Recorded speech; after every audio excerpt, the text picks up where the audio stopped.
Good morning students. Gandhi ji का trusteeship का सिद्धांत हम देख रहे थे। ट्रस्टीशिप के सिद्धांत के पहले भाग में मैंने आपको समझाया कि ट्रस्टीशिप का सिद्धांत ये क्या है क्या आखिर। दो चार लाइनों में फिर से मैं ब्रीफ करना चाहूँगी, थोड़ा बताना चाहूँगी कि ट्रस्टीशिप का सिद्धांत क्या है। उससे पहले मैं आपको कहूँगी कि जिस प्रकार गांधी जी धर्म और राजनीति को मिलाने की बात करते हैं, धर्म के राजनीति के आध्यात्मिकरण की बात करते हैं, या गांधी जी के समस्त जो विचार हैं, चाहे राज्य संबंधी हो, सत्य, अहिंसा, सत्याग्रह, या हम कहें कि जो गांधीवाद है वो मानवता प्रेरित है, वो मानवीयता प्रेरित है, मनुष्यता पर उसको विश्वास है, मनुष्य के देवत्व में उसको विश्वास है। तो उसी तरह से गांधी जी को जो आर्थिक विचार है वो भी गांधी जी की इसी मनुष्यता से प्रेरित है। आर्थिक विचार में गांधी जी एक तरह से जो पूंजीवाद और साम्यवाद की समस्याओं का समाधान देखते हैं। और किस तरह से समाधान देखते हैं? वो ऐसा समझते हैं कि श्रम और पूंजी, यानी श्रमिक और पूंजीपति, यानी अमीर और गरीब, इनके बीच में सामंजस्य कैसे स्थापित किया जा सकता है, इनके मध्य जो घृणा है उसकी समाप्ति कैसे की जा सकती है, या हम कहें कि जो पूंजीपति हैं, जो संपत्ति का जो स्वामी समझते हैं अपने आप को, वो किस तरह से उनको कैसे प्रेरित किया जाए कि वो उस संपत्ति का स्वामी न समझ करके क्या समझे, ट्रस्टी समझे। और ये ट्रस्टी समझना ही क्या है ट्रस्टीशिप का सिद्धांत। ट्रस्टी समझने का मतलब मालिक न समझ करके न्यासी समझे, संरक्षक समझे, और जो अतिरिक्त उनके पास संपत्ति है उसका प्रयोग वो क्या करें, किस लिए करें, समाज के कल्याण के लिए, गरीबों के कल्याण के लिए करें। और इस विचार के आधार पर वो गांधी जी ये बताना चाहते हैं कि वो पूंजीवाद को समाप्त नहीं करना चाहते, पूंजीवाद को समाप्त करना चाहते हैं, लेकिन पूंजी को समाप्त नहीं करना चाहते। पूंजीवाद को समाप्त करने का मतलब क्या है?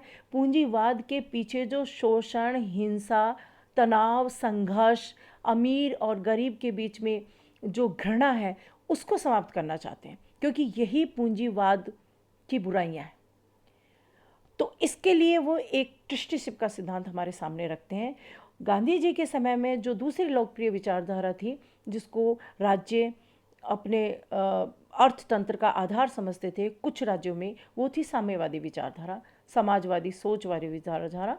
उसमें गांधी जी कहना चाहते हैं कि इस विचारधारा को भी हम नहीं अपना सकते। किस लिए नहीं अपना सकते? क्योंकि हिंसा पर आधारित है, क्योंकि ये क्रांति की बात करता है, क्योंकि खून बहाने की बात करता है, और गांधी जी कभी भी इस तरह की विचारधारा का समर्थन नहीं कर सकते। इसलिए वो ट्रस्टीशिप का सिद्धांत हमारे सामने रखते हैं, हमारे सामने प्रस्तुत करते हैं। और इस सिद्धांत के माध्यम से गांधी जी का जो मूल जो विचारों का आधार है, वही जिस प्रकार वो धर्म और राजनीति को मिलाने की बात करते हैं नैतिकता के आधार पर। वो कहते हैं कि धर्म और राजनीति, यानी राजनीति को अगर हम नैतिकता से विहीन कर देंगे तो वो राजनीति मृत्यु जाल है जो आत्मा का हनन करती है। इसी प्रकार वो अर्थशास्त्र को भी धर्म और नैतिकता से मिलाना चाहते हैं। अर्थशास्त्र और नीति शास्त्र के बीच में भेद नहीं करते, अर्थशास्त्र नीति शास्त्र के मध्य वो मेल चाहते हैं। कहने की बात यह है कि जिस तरह से पिछली कक्षा में मैंने आप लोगों को बताया कि ऐसा अर्थशास्त्र मोम की मूर्ति की तरह है जो दिखने में सजीव लगती है, लेकिन सच में वो क्या होती है, प्राण विहीन होती है, उसमें जीवन नहीं होता। यानी ऐसा अर्थशास्त्र जो नैतिक मूल्यों पर आधारित नहीं हो, ऐसा अर्थशास्त्र जो नैतिक मूल्यों की उपेक्षा करता हो, अनदेखी करता हो, वो असत्य है, वो कभी भी समाज का कल्याण नहीं कर सकता। इसलिए गांधी जी अर्थशास्त्र ट्रस्टीशिप का सिद्धांत हमारे सामने प्रस्तुत करते हैं। इस सिद्धांत को समझने के लिए मैंने कुछ पॉइंट्स पिछली क्लास में आपको समझाए थे। एक बार थोड़ा सा उन पॉइंट्स को फिर से मैं आपके सामने रखना चाहूँगी। गांधी जी ट्रस्टीशिप के इस सिद्धांत में ये जो 4 पॉइंट आपके सामने हैं, क्या कहना चाहते हैं? पहली बात, संपत्ति का वास्तविक स्वामी कौन होगा? समाज। ये मूल भावना। संपत्ति का स्वामी व्यक्ति नहीं होगा, पूंजीपति नहीं होगा, संपत्ति का स्वामी किसको माना जाएगा? समाज को। क्यों? क्योंकि गांधी जी ऐसा समझते हैं कि जो भी समाज में है, जो भी इस सृष्टि में विद्यमान है, वो ईश्वर का है, और ईश्वर का है तो किसी गरीब का नहीं है, किसी अमीर का नहीं है, किसी व्यक्ति विशेष का नहीं है, वो संपूर्ण समाज का है। इसलिए उसका इस्तेमाल संपूर्ण समाज के कल्याण के लिए होना चाहिए। ये उनका ट्रस्टीशिप के सिद्धांत में मूल भाव है। फिर दूसरी बात, वर्ग संघर्ष के स्थान पर वो वर्ग सहयोग की बात करते हैं। वर्ग संघर्ष से मतलब अमीर और गरीब, उच्च और निम्न वर्ग, पूंजीपति और श्रमिक वर्ग के बीच में, जिसको समय समय पर हम अलग अलग नामों से संबोधित करते रहे हैं। गांधी जी की मान्यता है कि इन वर्गों के बीच में मैत्री की जा सकती है, इनके बीच में घृणा को समाप्त किया जा सकता है। घृणा का उन्मूलन, जो सदियों से इनके बीच में संघर्ष है, उसको समाप्त किया जा सकता है। इसलिए वर्ग संघर्ष की बात नहीं करते, वो किसकी बात करते हैं? वर्ग सहयोग की बात करते हैं।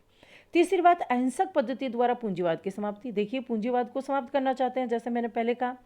क्यों करना चाहते हैं? क्योंकि पूंजीवाद ही दुनिया की सारी समस्याओं का, वर्तमान जो समस्याएं, जो शोषण है, अन्याय है, संघर्ष है, उन सब का कारण क्या है? पूंजीवादी पद्धति, पूंजीवाद।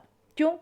क्योंकि ये पूंजी और पूंजीपति को महत्व देता है और श्रमिक गरीब को मूल्यहीन समझता है। हम ये कहेंगे कि यह पूंजी को राजा समझता है तो जो श्रमिक है उसको रंक समझता है। उनके बीच में कभी मैत्री की स्थापना हो नहीं सकती। लेकिन गांधी जी ऐसा समझते हैं कि ट्रस्टीशिप का सिद्धांत ऐसा है जो राजा और रंक को समान कर रहा है, और अहिंसक पद्धति द्वारा। स्पष्ट बात यह है कि सत्याग्रह द्वारा, अहिंसक पद्धति द्वारा कैसे? पूंजीपतियों के मन को बदल करके, उनकी आत्मा को जगा करके, पूंजीपतियों को स्वयं वो आमंत्रित करते हैं कि उनको एक तरह से हम कहेंगे सुधरने का अवसर देते हैं सत्याग्रह द्वारा, ताकि अपनी आत्मा से, अपने मन से वो इस बात को स्वीकार करे। तो अहिंसक पद्धति द्वारा वो पूंजीवाद की समाप्ति चाहते हैं। फिर है समानता पर आधारित सिद्धांत। जैसा मैंने कहा कि ये सिद्धांत समानता पर आधारित सिद्धांत है। ये किसी कर्म को श्रेष्ठ या निम्न नहीं मानता, सभी को समान मानता है, या ये कहें कि ये अंतर नहीं करता समाज में। इसलिए वो श्रम के सिद्धांत को रखते हैं, कायिक श्रम की अवधारणा को रखते हैं, श्रम को मूल्यवान समझते हैं, और यहाँ तक कहते हैं कि प्रत्येक व्यक्ति के लिए जो जीवन उसको दिया है ईश्वर ने, उसको भोजन ग्रहण करने का तब तक कोई अधिकार नहीं है जब तक कि वो श्रम नहीं करता। तो इस तरह से श्रम की प्रतिष्ठा करके, श्रम को सम्मानित करके वो समाज में क्या लाना चाहते हैं? समानता लाना चाहते हैं। ठीक है, तो ट्रस्टीशिप के सिद्धांत के ये 4 पॉइंट हुए। आज हम देखते हैं नेक्स्ट पॉइंट, वो क्या कहता है? संपत्ति के निजी स्वामित्व को सीमित रूप में मान्यता। देखिए, निजी स्वामित्व के विरोधी है गांधी जी भी, निजी स्वामित्व के विरोधी है समाजवादी विचारधारा भी, साम्यवादी विचारधारा भी। लेकिन साम्यवादी विचारधारा इस निजी स्वामित्व को समाप्त करने के लिए क्रांति की बात करता है, हिंसा की बात करता है, जिसको गांधी जी कभी भी कदापि स्वीकार नहीं कर सकते। लेकिन निजी स्वामित्व के गांधी जी भी विरोधी हैं। ट्रस्टीशिप का सिद्धांत रख करके वो निजी स्वामित्व को स्वीकार तो कर रहे हैं, लेकिन सीमित रूप में। और स्वीकार क्यों कर रहे हैं? क्योंकि गांधी जी पूंजीपतियों की धन कमाने की जो क्षमता और योग्यता है उसका समाज के लिए प्रयोग करना चाहते हैं। समाज के लिए प्रयोग करना चाहते से मतलब क्या है? कि पूंजीपतियों के पास जो धन होगा उसको छीना नहीं जाएगा। यानी निजी स्वामित्व को इस रूप में स्वीकार करते हैं कि पूंजीपतियों का धन छीना नहीं जाएगा, पूंजीपतियों के पास ही रहेगा। लेकिन उस धन का वो क्या समझेंगे? अपने आप को ट्रस्टी समझेंगे, उसके संरक्षक समझेंगे, और पूंजीपतियों को आह्वान करते हैं कि उस अतिरिक्त धन को वो किस लिए इस्तेमाल करें? समाज के कल्याण के लिए करें। तो संपत्ति के निजी स्वामित्व को सीमित रूप में हम कह सकते हैं कि वो स्वीकार करते हैं। यानी हम कह सकते हैं कि पूंजीपतियों के प्रति, या पूंजीपतियों की श्रमिकों के प्रति और श्रमिकों की पूंजीपतियों के प्रति जो घृणा के भाव है उसको वो समाप्त करना चाहते हैं और प्रेम की शक्ति की जीत चाहते हैं। इसलिए वो पूंजीपतियों की निजी स्वामित्व को स्वीकार तो करते हैं, लेकिन पूंजीपतियों के जो हम कहें उनकी अंतरात्मा को जगाते हैं कि जो अतिरिक्त धन है वो समाज का है, सृष्टि का है। इस सृष्टि में जो भी विद्यमान है, पूंजीपति इस बात को स्वीकार करे कि वो ईश्वर का है, समाज का है। ठीक है, सो संपत्ति के निजी स्वामित्व को वो स्वीकार करते हैं, लेकिन सीमित रूप में, पूरी तरह से नहीं। छठा जो पॉइंट है, सार्वजनिक हित हेतु संपत्ति का प्रयोग। देखिए, ये मूल भाव है गांधी जी का, जो ट्रस्टीशिप का सिद्धांत के सारे पॉइंट्स हम कह सकते हैं इसी मूल भाव के इर्द गिर्द है। क्या चाहते हैं गांधी जी? समाज का कल्याण चाहते हैं, गरीबों का कल्याण चाहते हैं, निम्न वर्ग का कल्याण चाहते हैं, और इसीलिए जो संपत्ति है उसका कैसा प्रयोग चाहते हैं? सार्वजनिक हित के लिए प्रयोग। सार्वजनिक हित यानी समाज कल्याण के लिए प्रयोग करना चाहते हैं। यानी जो भी उत्पादन होगा वो समाज के लाभ के लिए होगा, व्यक्ति या पूंजीपति के लाभ के लिए नहीं होगा। सार्वजनिक हित के लिए संपत्ति का प्रयोग वो चाहते हैं, कहने की बात ये है। अगला जो पॉइंट है वो है गरीब और अमीर के मध्य असंतुलन को दूर करने का प्रयास। सारे ही पॉइंट्स हम कह सकते हैं, देखिए, एक दूसरे से जुड़े हुए, एक दूसरे के पूरक हैं, सभी के भाव लगभग एक ही है। गांधी जी क्या चाहते हैं? गांधी जी, जैसा मैंने अभी आपको कहा, जो घृणा है उसको समाप्त करना चाहते हैं। जो पूंजीपति हैं, जो अपने आप को मालिक समझते हैं, उनके मन में वो भाव लाना चाहते हैं कि वो अपने आप को मालिक नहीं समझे, न्यासी समझे, संरक्षक समझे। संक्षेप में हम कह सकते हैं कि जैसा पहले मैंने कहा कि पूंजीवाद की समाप्ति नहीं चाहते, नहीं, पूंजीवाद की समाप्ति चाहते हैं, लेकिन पूंजी की नहीं।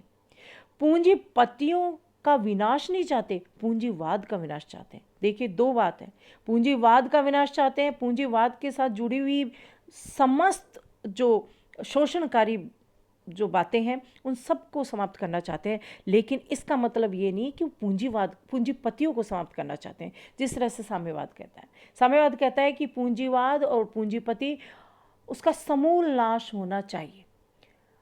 यानी साम्यवादी धारणा है कि जब तक पूंजीवाद को दफन नहीं किया जाएगा, पूंजीपतियों को समाप्त नहीं किया जा सकता, तब तक राज्यहीन वर्गहीन समाज की स्थापना नहीं हो सकती, समाज में समानता नहीं ला सकते, और श्रमिकों का शासन स्थापित नहीं हो सकता, या श्रमिकों को जो सम्मानपूर्ण जीवन तब तक प्राप्त नहीं हो सकता जब तक पूंजीवाद और पूंजीपतियों को समाप्त हम नहीं करें। लेकिन गांधी जी पूंजीवाद को समाप्त करना चाहते हैं, लेकिन पूंजीवाद का जो आधार हम कह सकते हैं पूंजीपति। देखिए, दो अलग बातें हैं।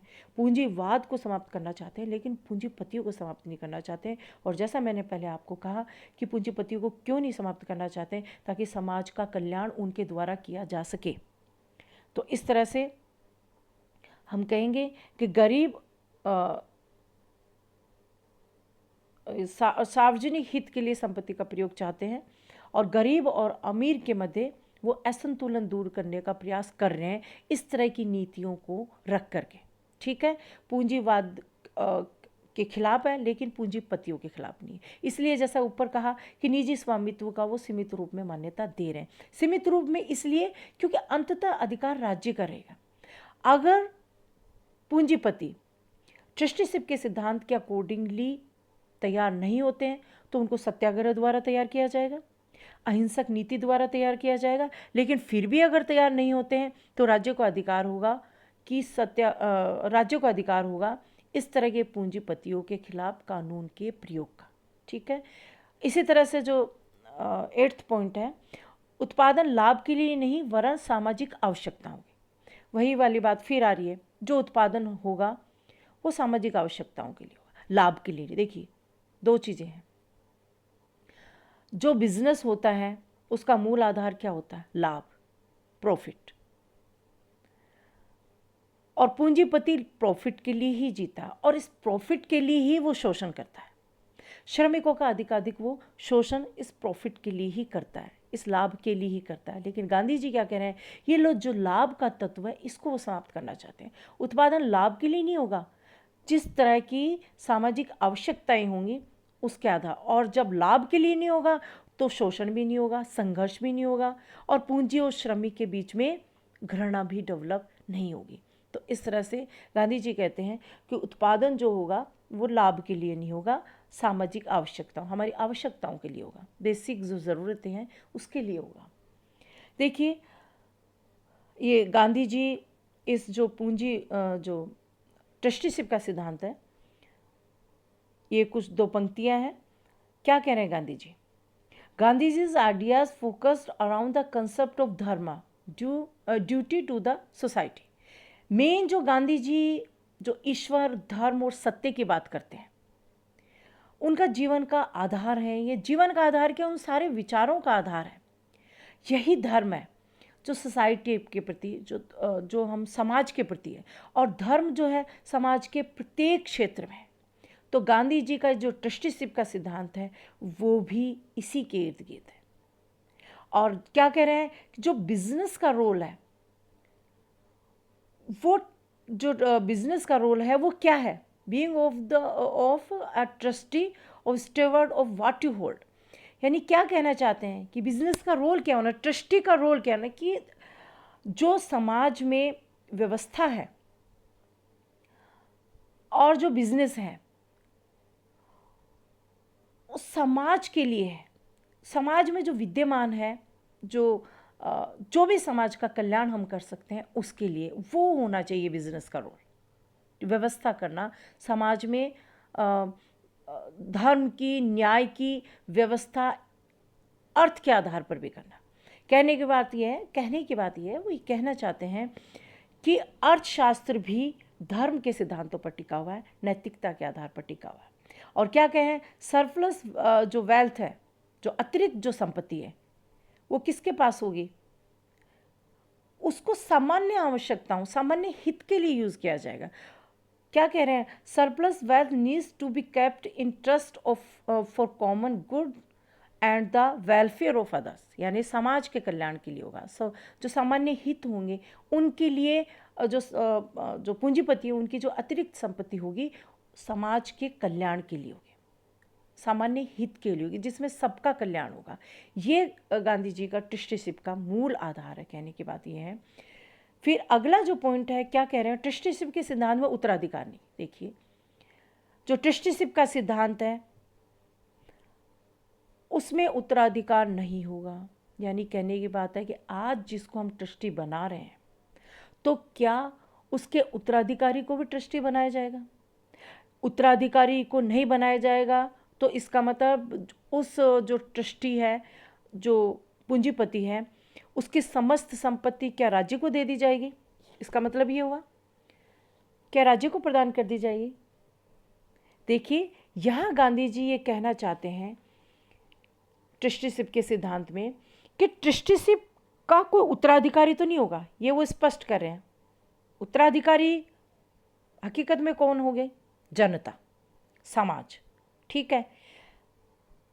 तो क्या इसमें गांधी जी ये कहना चाह रहे हैं कि जो मौलिक ट्रस्टी है उसके धन को राज्य अधिग्रहित कर लेगा समाज के कल्याण के लिए? यहाँ गांधी जी एकदम से क्लियर कुछ नहीं कहना चाहते। यहाँ ये तो वो कह रहे हैं कि उत्तराधिकारी जो है वो नहीं माना जाएगा मौलिक ट्रस्टी, यानी उसके अधिकार मौलिक ट्रस्टी से कम हो जाएंगे। लेकिन वैध अधिकार है वो मौलिक ट्रस्टी का ही होना चाहिए। मौलिक ट्रस्टी यानी जिसको ट्रस्टी बनाया गया है, और उत्तराधिकार की जहाँ तक बात है उसका वो समर्थन नहीं करते। और उनके इस जो ट्रस्टीशिप के सिद्धांत में देखिए कुछ कन्फ्यूज़न है। यहाँ वो ये क्लियर ये भी नहीं करना चाहते कि राज्य उसके संपत्ति का हरण कर लेगा, क्योंकि राज्य को भी वो शक्तिशाली नहीं बनाना चाहते। राज्य को शक्तिशाली बनाने का मतलब शोषण को बढ़ावा देना। यह मूल बात यही है कि समाज कल्याण इंपॉर्टेंट है, समाज का कल्याण। ठीक है। लास्ट में क्या कह रहे हैं? वह अंतिम उपाय के रूप में कानून का प्रयोग। अब यहाँ वो ये बात भी स्पष्ट कर रहे हैं कि अगर जो पूंजीपति है ट्रस्टीशिप के सिद्धांत को स्वीकार नहीं करता तो कानून द्वारा अंतिम उपाय के रूप में क्या किया जाएगा? उसको मजबूर किया जाएगा कानून का प्रयोग करके। पहले सत्याग्रह द्वारा, अहिंसक पद्धति द्वारा, उससे पहले स्वतः ही अगर मन से स्वीकार कर ले, आह्वान करते हैं, आमंत्रित करते हैं वो पूंजीपतियों को, अगर नहीं मानते हैं तो सत्याग्रह की टेक्निक द्वारा, और अगर फिर भी नहीं मानते तो राज्य द्वारा कानून का प्रयोग भी किया जा सकता है अंतिम उपाय के रूप में। ठीक है, तो ये पूंजीपति जो अपना ट्रस्टीशिप का सिद्धांत है, गांधी जी के ये जो मूल गांधी जी जो इस ट्रस्टीशिप के सिद्धांत में बताना चाहते हैं उनके पॉइंट्स हैं। क्या कह रहे हैं गांधी जी? मैं अर्थशास्त्र मूल समस्त विचारों का जो हम कहें कि भाव क्या है वो इन पंक्तियों में देखिए। क्या कहना चाहते हैं? अल्टीमेटली कहना क्या चाहते हैं गांधी जी? मैं अर्थशास्त्र और नीतिशास्त्र के बीच कोई सुस्पष्ट या अन्य प्रकार का भेद नहीं करता। क्या कहना चाह रहे हैं? नीतिशास्त्र कौन सा शास्त्र? देखिए, अलग अलग समाज विज्ञान में अलग अलग विषय हैं। समाज के विभिन्न जो हमारे जीवन के ढंग हैं उनको सिखाने के लिए भिन्न भिन्न विषय हैं। जैसे राजनीति शास्त्र, हम जानते हैं कि राजनीति और राजनीतिक तंत्र को समझाने वाला, पढ़ाने वाला विषय राजनीति शास्त्र। अर्थशास्त्र जो अर्थव्यवस्था से संबंधित है। इतिहास जो हमें इतिहास का ज्ञान कराता है। वैसे ही नीति शास्त्र जो नैतिकता को पढ़ाता है, नीति को पढ़ाता है, सत्य को पढ़ाता है, न्याय को पढ़ाता है, सच्चाई को पढ़ाता है। तो गांधी जी अर्थशास्त्र और नीति शास्त्र को क्या कह रहे हैं कि इनके बीच में कोई सुस्पष्ट या अन्य प्रकार का भेद नहीं करता, दोनों को मिलाना चाह रहे हैं। यानी अर्थशास्त्र को नीति शास्त्र के आधार पर रखना चाह रहे हैं। वह अर्थशास्त्र अनैतिक है, अनैतिक और इसलिए पापयुक्त। ऐसे अर्थशास्त्र को अनैतिक और पापयुक्त मानते हैं जो किसी व्यक्ति अथवा राष्ट्र के नैतिक कल्याण को क्षति पहुंचाता है। शोषित श्रम द्वारा तैयार की गई वस्तुओं का खरीदना और उनका इस्तेमाल करना पापयुक्त। देखिए यहाँ वो क्या कहना चाहते हैं कि ऐसी वस्तु जो श्रमिक के श्रम का शोषण करके, यानी श्रमिकों का शोषण करके तैयार की गई है, तो ऐसी वस्तुओं को हम खरीदते हैं और उनका इस्तेमाल करते हैं तो यह पाप है। वह अर्थशास्त्र भी पापयुक्त है जो यह अनुमति देता है कि एक देश दूसरे देश को लूट ले। यहाँ वो क्या कहना चाहते हैं? इनडायरेक्ट वे में क्या, डायरेक्ट वे में ही वो क्या कह रहे हैं कि जो उपनिवेशवादी नीतियां हैं, एक साम्राज्यवादी देश द्वारा दूसरे स्थानों पर, दूसरे देशों पर अर्थ के लिए, लाभ के लिए, उत्पादन के लिए, बिजनेस के लिए जो नियंत्रण स्थापित किया जाता है, जो शोषण किया जाता है, क्या कह रहे हैं? वह अर्थशास्त्र भी पापयुक्त है जो यह अनुमति देता है कि एक देश दूसरे देश को लूट ले। तो इसकी अनुमति वो नहीं देना चाहते हैं जहां एक राज्य द्वारा दूसरे राज्य का शोषण किया जाता है।